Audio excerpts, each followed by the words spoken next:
स्वधर्माचा आदर करताना परधर्माचा सुद्धा आदर बाळगत असताना स्वधर्माचा अभिमान बाळगणे हे शिवाजी महाराजांचं हिंदुत्व आहे.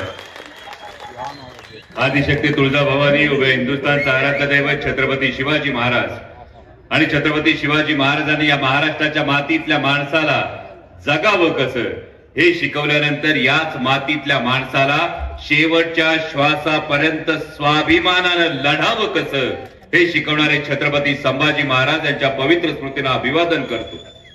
जत विधानसभा मतदारसंघातील महाविकास आघाडीचे भारतीय काँग्रेसचे अधिकृत उमेदवार आमदार विक्रमसिंह सावंत यांच्या प्रचार सभेसाठी मंचावर उपस्थित असणारे राज्यसभेचे खासदार इम्रानजी प्रतापगडी, सांगलीचे खासदार विशालदादा पाटील, प्रकाशजी जमदाडे साहेब, सुजनाना शिंदे, मनसूर चाचा असतील, रमेश पाटील असतील, व्यासपीठावर सर्वच मान्यवर. खरं तर 4:40 ला पायलटनी टेक ऑफचा वेळ दिलेला आहे, त्यामुळे अवघी 5-7 मिनिटं तुमच्याशी वार्तालाप करण्याचा व्यासपीठावर सर्वांनी खरं तर सर्वांची दिलगिरी व्यक्त करतो. पण मला आवर्जून जयंत पाटील साहेबांनी सांगितलं, आता शिराळ्याच्या सभेत असताना सांगितलं की तुम्हाला आवर्जून जत विधानसभेमध्ये जायचंय. माझे मित्र विश्वजित कदम यांनी आवर्जून सांगितलं तुम्हाला जत विधानसभेमध्ये जायचंय. आणि जत विधानसभेमध्ये येत असताना आपला एक पर्सनल इंटरव्ह्यू होता. जिथं कमळ दिसत तिथं डरकाळी अशी फोडायची का कमळाच्या पाकळ्या गळल्या पाहिजेत, या पद्धतीने आपल्याला काम करायचंय. पण ही निवडणूक फक्त महाराष्ट्राच्या विधानसभेची नाही, ही निवडणूक फक्त आमदार निवडून देण्याची नाही, तर गेल्या 2-2.5 वर्षामध्ये महाराष्ट्राच्या राजकारणाने जे पाहिलं, स्वर्गीय यशवंतराव चव्हाण साहेब असतील, स्वर्गीय वसंतदादा पाटील असतील, यांनी एक जो सुसंस्कृत राजकारणाचा जो वसा आणि वारसा या महाराष्ट्राला दिला होता. पण 2-2.5 वर्षात आपण पाहिलं, पायातली चप्पल विकत घेता हे पाहिलं होतं, शर्ट विकत घेता हे पाहिलं होतं, मोबाईल विकत घेता येतो हे पाहिलं होतं, पण आमदार आणि मंत्री सुद्धा विकत घेतले जातात हे महाराष्ट्रानं पाहिलं. आणि हे पाहत असताना पक्ष फोडले गेले, चिन्ह चोरली गेली, पण आमची आजी नेहमी सांगायची, चोरी करणारा जेवढा दोषी असतोय ना, तेवढा चोरी करायला लावणारा दोषी असतोय. आणि मग आता चोरी करायला लावणारा कोण आहे हे आपल्याला बरोबर माहिती आहे, तोच नेमका समोर उभा आहे. त्यामुळे जत विधानसभेमध्ये येणं आणि विक्रमदादांचा प्रचार करणं हे कर्तव्य. महाराष्ट्रभर फिरतोय, महाराष्ट्रभर फिरत असताना आत्ताच इम्रान भाईंनी विचारलं त्यांना काय वाटतंय संपूर्ण महाराष्ट्राची काय परिस्थिती. पण जे माझं ऑब्झर्वेशन आहे तेच त्यांचं आहे की महाविकास आघाडीचं सरकार येणार ही काळ्या दगडावरची रेग आहे. कारण काही काही वेगवेगळे सर्वे यायला लागले, न्यूज चॅनलवर सर्वे फ्लॅश व्हायला लागले, आणि या सर्वेत वेगवेगळं सांगितलं जातं. पण भावाहो, जत तालुका जत नगरी लय शहाणी आहे, त्यामुळे त्यांना माहिती आहे सर्वे करणाऱ्या एजन्सीच्या मालकाचं नाव आहे गौतम भाई अदानी. आणि मग अदानींची कंपनी जो सर्वे करल तो हम दो हमारे दोची सरकार चालवणाऱ्यांच्या हिताचा सर्वे तुम्हाला सांगितला जाईल. पण जर खरा सर्वे बघायचा असेल तर सर्वे आमच्या माता भगिनींचा बघा. कारण आता महायुतीवाले वेगवेगळ्या रंगाची जाकीट घालून पण येतात. एक कोणीतरी म्हणतो लाडका भाऊ, दुसरं वेगळंच म्हणतात, तिसरं वेगळं म्हणतात.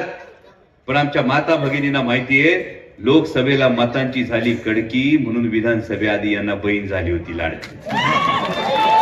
पण दिवाळी केली असेल, दिवाळी केली असताना, दिवाळी करत असताना तुम्ही स्वतः बघितलं असेल की काय नेमकं झालंय.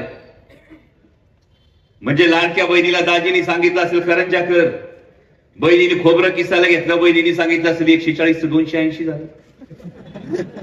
दाजीनी सांगितलं असेल शंकरपाळ्यात, बहिणीने सांगितलं तेलाचा डबा कितीने वाढला, 700 रुपयांनी वाढला. आणि जर या सगळ्या परिस्थिती होत असतील तर मात्र कालची 2 विधानं फार महत्वाची.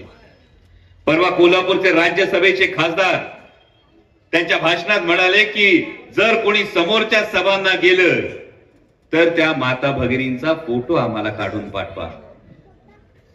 हा महाराष्ट्र राष्ट्रमाता जिजाऊ माँसाहेबांचा पुण्यश्लोक अहिल्याबाई होळकरांचा क्रांतीज्योती सावित्रीबाई फुलेंचा हा महाराष्ट्र आहे. इथं माता भगिनीचा सन्मान केला जातो. जर भारतीय जनता पक्षावाले एक योजना देऊन त्या योजनेत माझ्या माता भगिनींच्या मताची किंमत करणार असतील तर भारतीय जनता पक्षाला त्याची जागा दाखवण्याची वेळ आली आहे. ही गोष्ट ध्यानात ठेवा. काल सोलापुरात माननीय पंतप्रधान आले होते. माननीय पंतप्रधानांच्या सभेमधून जेव्हा माता भगिनी उठून जायला लागल्या तेव्हा त्यांना आवर्जून भारतीय जनता पक्षाचे कार्यकर्ते धमकावत होते, 1500 रुपये मिळणार नाहीत, 1500 रुपये मिळणार नाहीत. आणि इथं महाराष्ट्राच्या माता भगिनींनी समजून घेणं गरजेचं आहे की हा कुठलाही सन्मान नाही, ही केवळ मतांची केलेली बेगमी आहे. हा भारतीय जनता पक्षाचा बुरखा ठराठरा फाटलेला आहे. आणि हा सर्वे जर माता भगिनींचा असेल तर माझ्या युवकांच्या नशिबात काय? म्हणजे दिल्लीतून गुबू गुबू वाजलं का माना नंदीबाईला सारखं माना डोलवणारं सरकार महाराष्ट्रात गेली 2.5 वर्ष होती. त्यामुळे दिल्लीतून गुबू गुबू वाजलं वेदांता फॉक्सकॉन, लगेच आमचे 1 फुल 2 हाफ म्हणले घेऊन जा. दिल्लीतून गुबू गुबू वाजलं टाटा एअरबस, 1 फुल 2 हाफ म्हटले घेऊन जा. दिल्लीतून गुबू गुबू वाजलं बल्क ट्रक पार्क, आमचे हे 1 फुल 2 हाफ म्हटले घेऊन जा. 5.5 लाख कोटींचा रोजगार महाराष्ट्रातून गेला. 5.5 लाख कोटींची गुंतवणूक जेव्हा जाते तेव्हा 6 ते 7 लाख तरुणांच्या तुमच्या हातातोंडची नोकरी, तुमच्या हातातोंडचा रोजगार हा गेला. आता जत विधानसभेमध्ये आल्यानंतर वेगवेगळे प्रचारही सुरू होतील. कोणी जातीसाठी हाक मारेल, कोणी धर्मासाठी हाक मारेल. पण शेतकऱ्याची लेकरं होत आपण. आपली जात शेतकरी ना आपला धर्म काळी आई हा पहिला जात आणि पहिला धर्म असतोय. आणि या महायुतीचं सरकार आल्यानंतर, या भाजपचं सरकार सत्तेवर आल्यापासून दिवसाला 8 शेतकरी आत्महत्या करतायत. कापसाला भाव चढला का यांनी ऑस्ट्रेलियातून कापूस आयात केला, सोयाबीनला भाव चढला का सोयाबीन आयात केली, कांद्याला भाव चढला का निर्यात बंदी केली, टमाट्याला भाव चढला का नेपाळमधून टोमॅटो आयात केला. शेतकऱ्याच्या ताटात माती कालू कालू आज जर दिवसाला 8 शेतकरी आत्महत्या करत असतील, महिन्याला 200 शेतकऱ्यांच्या दारात तिरडी ठेवली जात असेल, 200 शेतकऱ्यांचं सरण रचलं जात असेल, तर कोणी जातीसाठी धर्मासाठी मत मागायला आलं तर त्याला सांगा तो मरणारा शेतकरी कुठल्या जातीचा, कुठल्या धर्माचा, कुठल्या पंथाचा, कुठल्या प्रांताचा आहे. यापेक्षा या काळ्या आईचं लेकरू आहे हे जास्त महत्वाचं आहे. आणि त्याच्या ताटात माती कालवण्याचं पाप जर कोण करत असेल ते भारतीय जनता पक्षवाले करतात. दुसरे बॅनर लागलेत. आता मुंबईत बॅनर लागलेत, पुण्यात बॅनर लागले, ठिकठिकाणी घोषणा दिल्या जात आहेत, बटेंगे तो कटेंगे. ऐकले? आणि सांगतोय कोण?